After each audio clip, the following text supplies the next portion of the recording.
Good morning, everybody. Doing some content this morning on self-trust and why we don't trust ourselves, how it comes about, and as soon as you're aware of why it's come about, you have the opportunity to then go and do some work on it and heal it. So when we don't trust ourselves, it's usually because somewhere in our history, our reality has been denied by others. So if we're a child, for example, and we turn around and say, I don't like this food, and maybe our caregiver turns around and says, don't be silly, yes you do, you've actually just had your reality denied, because you'll start to question yourself and doubt yourself. So you're sitting there thinking, I don't like the taste of that, and somebody's telling me I'm silly, one, and two, because I do like it, but I don't think I do. What happens over time, it can start as simple as that, and we've all done it, but it can start as simple as that, and then those little invalidations through our life continues. And what happens is we start to disconnect to our true self, which is our intuition, our genuine self. It's our gut feelings that just know what's right for us in our lives.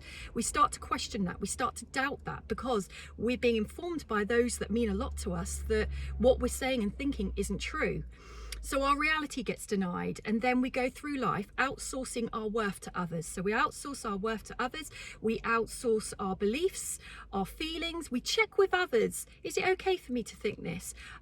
What do you think in this situation? When actually it's yours to own. That situation is yours to own. It's what you think in that situation. So the more we start to lack trust in ourselves, which is a natural thing under those conditions, and it's so easily done, is that as we go through life, we start to not really know who we are, and then we can turn into people pleasers.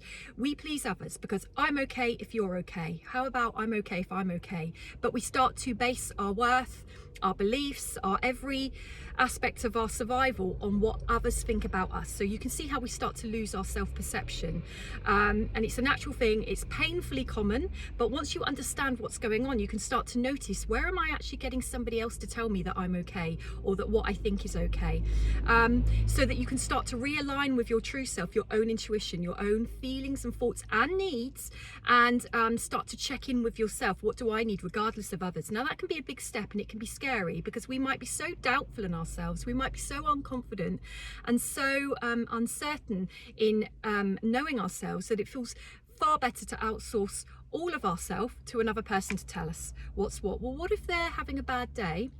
What if they've got faulty thinking? They're not us, so how could they possibly answer what we think is right? So we become more and more disconnected to our true selves, and then we end up living a life that we're not happy with. We don't know why, but we've kind of come off our journey, our path. It's never too late in life to start listening to your own intuition. It's never too late. And remember, at the end of the day, whatever we didn't have met for us growing up, when we're an adult, it does become our responsibility to do it for ourselves. Bit of a kick in the teeth sometimes, but actually the gift is that you still can do it for yourselves. But you firstly have to know what your needs are. And if you don't trust yourself, you don't trust your decision making, you don't trust your journey up ahead, you don't trust what you feel is right for you, it is hard to suddenly become realigned with your true self, but you still can. And it's about knowing what your needs are. So what are my needs in this situation? Actually, I need to decide whether I like that food or not. I'm not a bad person for not liking that food. We're all allowed choices, and we all have different taste buds as well, by the way. There is physiology in that. So when children say they don't like a certain food, I'm just using it as a typical example, possibly because I've done it to my own children. Often they, I can think they're fussy, when actually their taste buds, when they're growing, will be more affected by textures and tastes and things. So who am I to tell them that they're silly? Maybe I've done that. Maybe this video is for me today. But I think we can all understand where that comes from. So if you want to get truly in your power, start living your true authentic life. People often say to me, well, how do we get genuine? Know thyself, know you, know what your wants are, know what your likes are, know what food you don't like. That's a good start, and stick to it, own it, and be apologetic to no one for it. But notice, maybe through reflection, evaluation of your childhood, a timeline, where did I maybe get invalidated? And again, I always say it's not about judging our parents or our caregivers. It's about just gently and kindly observing, where was I told that what I actually truly did think and feel was wrong?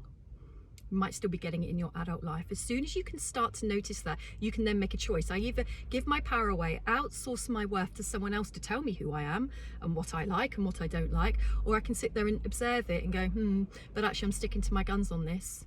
I don't like cheese. I don't think I'm ever going to like cheese. I've tried to like cheese. just saying. Have a good weekend.